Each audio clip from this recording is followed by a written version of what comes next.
Welcome to Inner Peace Better Health. I'm your host, Saima, and today we have Jason Munson, the stress interventionist, here to talk about the relationship between stress and your health. So let's dive in. So, Jason, how does stress impact your overall health? Well, it can impact your health in a positive way, very positively, or it can be a very negative impact on your health. It actually can go either way, depending on how you are managing it, what is your response to stress, and the strategies that you have for when you get in a stressful situation. For most people, it has a very negative impact on their health. I believe that we are actually living in a stress pandemic, a worldwide stress pandemic. People in the world are more stressed than they have ever been before. And because of that, science is actually showing, has done the research and found people are sicker because of stress. So, can you share an example of how stress has affected someone's health? Sure. Well, I can give you the general overall. So when we go into stress, our bodies activate the system called the parasympathetic nervous system. It's part of the autonomic nervous system. And this is the system that keeps us alive. It keeps us surviving through dangerous situations. So, for instance, if a person meets a wild animal, a dangerous predator out in the woods, this parasympathetic nervous system, it turns on and it gets the body ready to do one of three things: to run, to attack, or to hide. And for the run and the attack mode that our body gets put into, the body it activates this system and it sends all the body's energy to the extremities, to our muscles, to get ready to attack or to run away. And that's the normal response that our body should have when we're in a dangerous situation like that. Some other systems, though, they shut down. So, for instance, the digestive system shuts down because when you're in survival mode, it's not a time to eat. The reproductive system shuts down because when you're in survival, when you're in stress, it's not a time to work on a long-term building project like a baby. It also shuts down your immune system because the body's more interested in surviving this moment than it is for long-term preservation. And that's all good and fine if we're in a stressful moment and then we go out of that moment, our body drops back into homeostasis and balance, and our body can go on doing the thing that it can do. The problem is that most people are in a stress state for 70% of their day. And no organism can survive in long-term stress. So when people are in this stress state and they do this every day for 10, 20, 30 years or more, the body has no energy left for growth and repair, and the result is disease and disorder. So for instance, in not sure if this is just a phenomenon in the United States or if it's beyond that. But right now, definitely in the United States, there is a rise in colon cancer in men in their 30s. That is not a usual thing. Doctors are now screening men at a younger age for colon cancer as a result of this phenomenon. And it could be directly related to the higher levels of stress that younger people are experiencing in their life. The body, with the immune system shutting down and with the lack of the ability to grow and repair, you have the effect of cancer as part of the reproductive system being shut down for most of their life. So that's just one example. It's really eye opening to see that how stress can manifest in our bodies in so many ways. So, can you share some common signs that stress is taking a toll on our health? Yeah, so it all starts in the brain. So Mm-hmm. the unique ability of human beings is we can experience stress in the moment, as in meeting the wild animal in the woods or meeting the predator in the woods.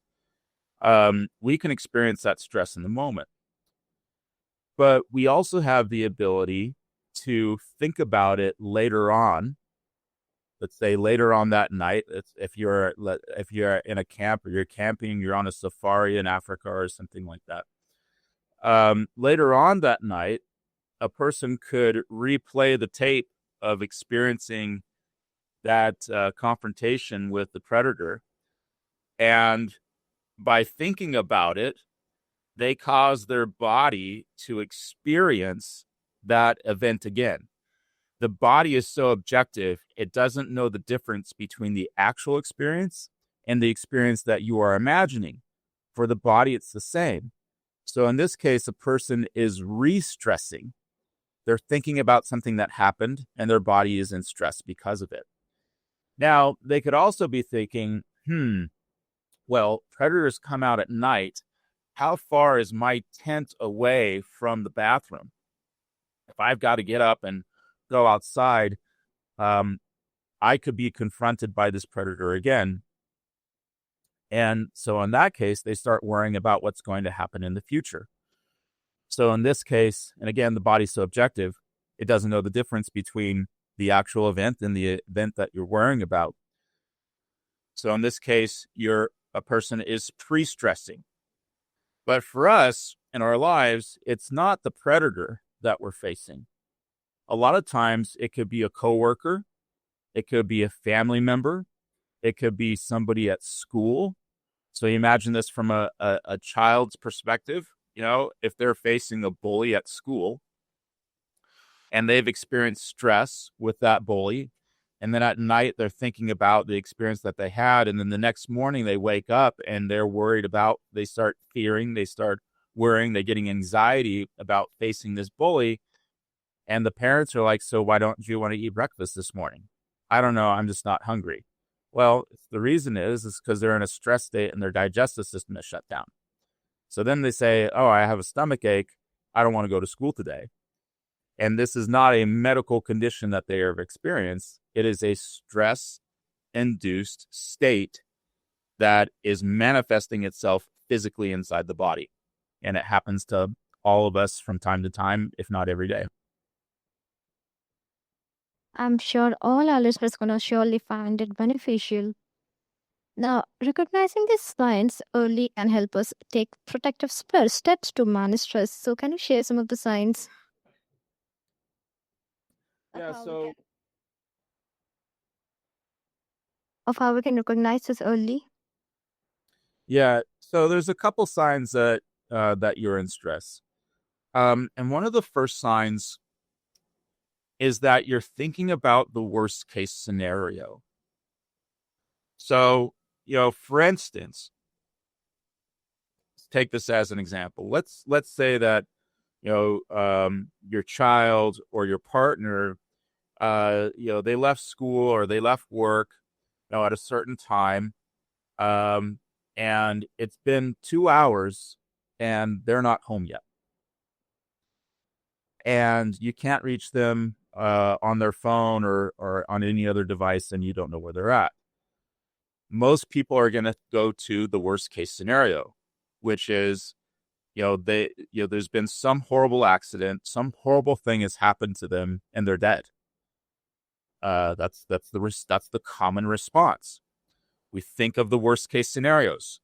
And the reason that we do that is, and it's part of what's been built into us, it's part of our programming. The reason that we do that is anything beyond the worst case scenario is survivable.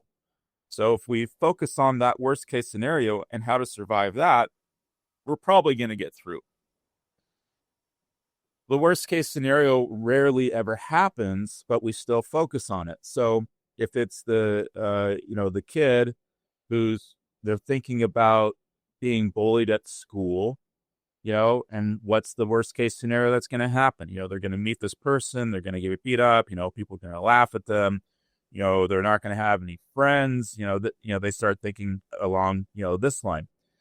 A similar thing happens, with people, at work, so it's like, maybe there's some instability with the job, and you're worried about, having hours cut or maybe losing the job altogether. Well, if you lose the job, then you're not going to pay your bills, and in this job market, how are you going to get another job? Maybe you can't get a job that's going to get you the same money. How is that going to affect your family? Are you going to be living, how far are you away from being homeless and living under a bridge when you start thinking about, losing your job? That worst case scenario, thinking in worst case scenario, is a sign that you are in a stress state. So that's number one. Number two, another sign that you're in a stress state is you start thinking about yourself. You're very selfish. You're self-aggrandizing. You're making yourself self-important. You're not thinking about other people so much as you are about yourself. And again, this is built into us because it's the way that that we survive. We survive in this world. The problem is that people get into a habit of doing this, of thinking in worst case scenarios, thinking about themselves. And when we are in stress, there is a set of, there's rather a cocktail of chemicals that starts, moving through our bodies. Cortisol is one of those chemicals. So by constantly worrying or focusing on worst case scenarios, by constantly focusing on ourselves and some other things, the body is constantly getting this cocktail of chemicals. Those chemicals are highly addictive. And what happens, so, a person can actually become addicted to the emotions of worry, doubt, fear, anger, guilt. They constantly feel these feelings on a regular basis. How many parents are out there that are feeling guilty about what's going on with their kids? I'm a parent. I have to fight against this. These feelings. The problem is that people become addicted to these feelings, addicted to these chemicals over time. It becomes part of their personality. They don't know who they are without them. And they just turn into an angry person. And they don't want to be that way. They don't know how to get out of it, but they have conditioned their bodies through their regular thoughts to feel this way. And it just becomes who they are. And that's the real danger. Now, how can mindfulness and meditation help in managing stress? Well, mindfulness can actually have a negative effect on stress. Mm-hmm. Because part of the nature of mindfulness is to focus on your emotions. So if you're having a negative emotion like worry and anxiety, and you keep focusing on that emotion, you're going to create more anxiety and worry. So where you put your energy, where you put your attention is where you put your energy. So the more that you think about worry and anxiety, the more that you're going to have it. The meditation that I practice every day, actually, is where I'm actually doing the opposite of mindfulness. I'm not focusing on on the emotions that I'm having. I'm focusing on the emotions that I want to have. So, for instance, I have a goal of training 100 companies by the end of the year, 2025. And so in my meditation this morning, I went to December 2025, 10 months from now. And I imagined being there, having trained 100 companies this year. And what would it feel like? What are the feelings that I would have being there? And again, the body's so objective, it doesn't know the difference between the actual experience and the experience that I'm imagining. To the body, it's the same. So I start, getting these real intense feelings of joy and appreciation and love and gratitude and excitement and celebration. And I'm getting those chemicals inside my body. And guess what? Those chemicals are addictive too. So I start out my day that way, and now my state of being as I'm going through my day is love and gratitude. That's my natural state. And when something comes along to take me out of that state, I can actually make a conscious choice to say, you know what? I don't think I want to give up this feeling. I love how I'm feeling right now, and I don't want to give up this feeling to this person, to this object or this thing at this certain time or place. I'm just not going to do it. I'm going to stay in this place. That is a practice. And meditation is one way for a person to practice being in elevated states of emotion, thinking about an ideal vision of the future. And in the quantum realm and quantum science, there's evidence that shows that the thought sends out the signal and the emotion draws the situation back to you. So people who are regularly practicing this type of meditation, they actually start to see things show up in their lives that are consistent with the future that they have the vision of. And these things actually start to come together, start to happen for them. The good things that they are imagining start to happen rather than the negative things that they are worrying about or that they could worry about. So, mindfulness practices can be actually a game changer in how we can handle stress daily. Now, what role does emotional intelligence play in stress management? All right. So there's a lot of information out there about emotional intelligence, and it's interesting. We have people they'll take courses on emotional intelligence. Their work will provide courses on emotional intelligence. Then we ask them a question, what is emotional intelligence? And most people can't answer that. So, getting really clear about what emotional intelligence is. So when we get into stress, when we have that emotional state. So let's say somebody gets into stress and they're feeling the emotions of anger. They're feeling angry. And, it starts out with, some situation has happened and they start thinking some thoughts.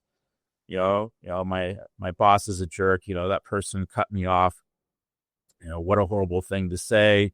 I'm so sick of dealing with this problem. They start thinking these thoughts, and it produces a level of mind that's called anger.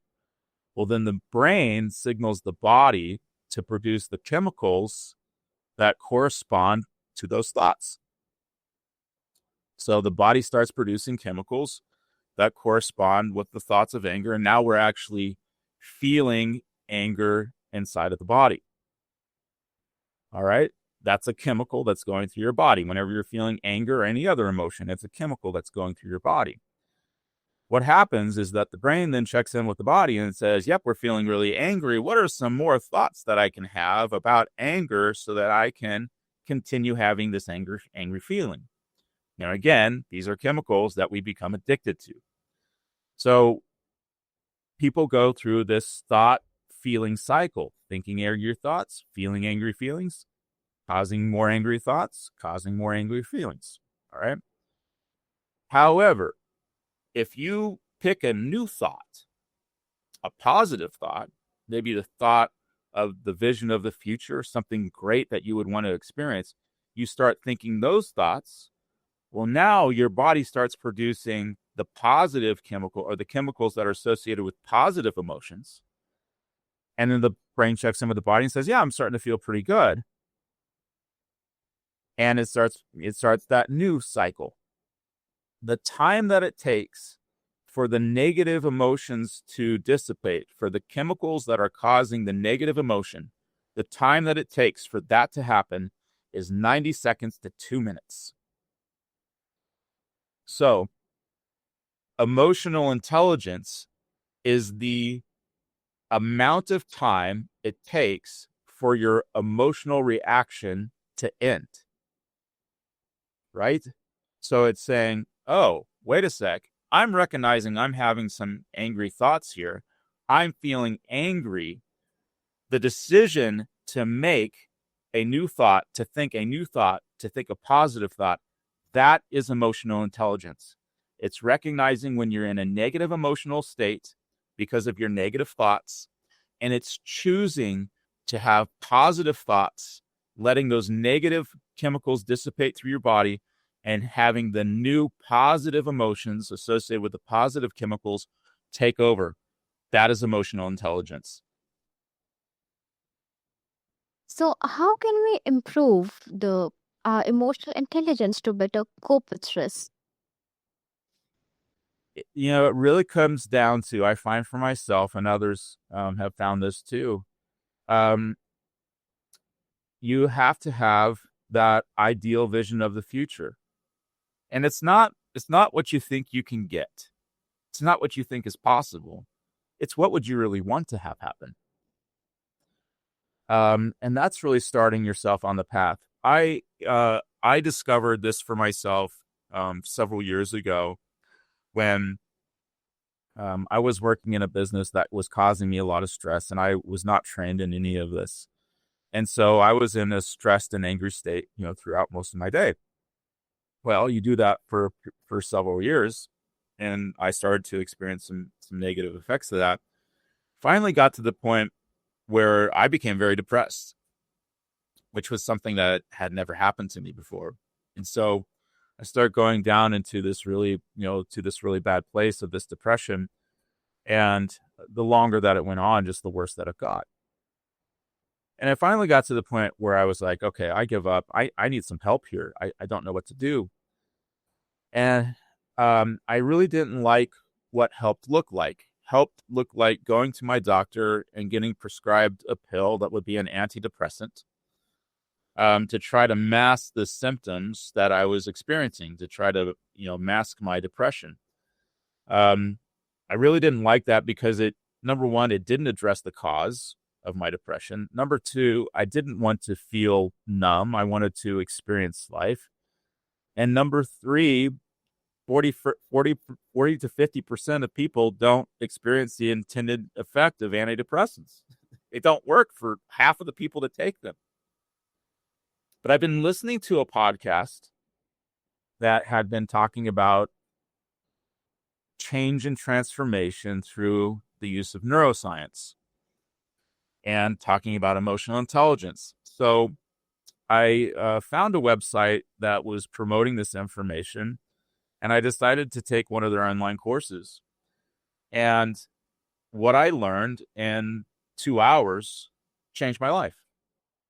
And what I learned is the reason that I was depressed was because I didn't have an ideal vision for that future. I hadn't chosen what I really wanted. Once I made that decision, and once I sat down and I wrote it out, I just like, okay, perfect life. What do I want to have? What would it be if it were absolutely wonderful? What would be my great life that I'm living? Not what I thought I could get, what I really wanted to have. And I wrote it down, and I started to feel these feelings, associated with this positive future. And I kept on doing it. And whenever my anxiety or my worry or the thoughts that I was having around my depression would come back, I took that as a signal to focus on my future. And I developed this practice. I developed this habit. By the end of that day, my depression was gone, and it stayed gone. And I just like, great, I'm going to keep on doing this. And so sitting down, and I really encourage you to do this, sit down, take some time, write it out. What would be the best thing that could happen to you in your life? And then review that every day. Review it twice a day. In the morning, wake up, go to that page, read it, and not just think the thoughts, but feel the feelings of what it's going to be like when you get there. And then at night, do the same thing. Read that vision, that ideal vision of the future. Let it sit in your subconscious and let your brain work on it while you're asleep. And then the important thing is next, look for the breadcrumbs. look for the synchronicities, look for the things that start happening in your life, the things that start showing up that are in alignment with your vision for the future. So that could be your wealth, that could be relationships, that could be a vacation, that could even be your health. People who have done this work, who have started thinking the positive emotions about their health, they have actually caused a drastic improvement in their health. And there's science to actually back up this phenomenon. It's called spontaneous remission, and the science is called epigenetics, which basically says that your environment influences your genes. So if you're thinking positive thoughts, you can actually cause your genes to act in a healthy way and counteract conditions or counteract diseases that you may have had your entire life. It's fascinating. So it's like developing emotional intelligence can significantly enhance stress resilience. Thank you, Jason, for sharing your insights with us today. To all our listeners, remember that managing stress is key to better health. And if you enjoyed this episode, please subscribe and share it with your friends. Stay mindful and keep striving.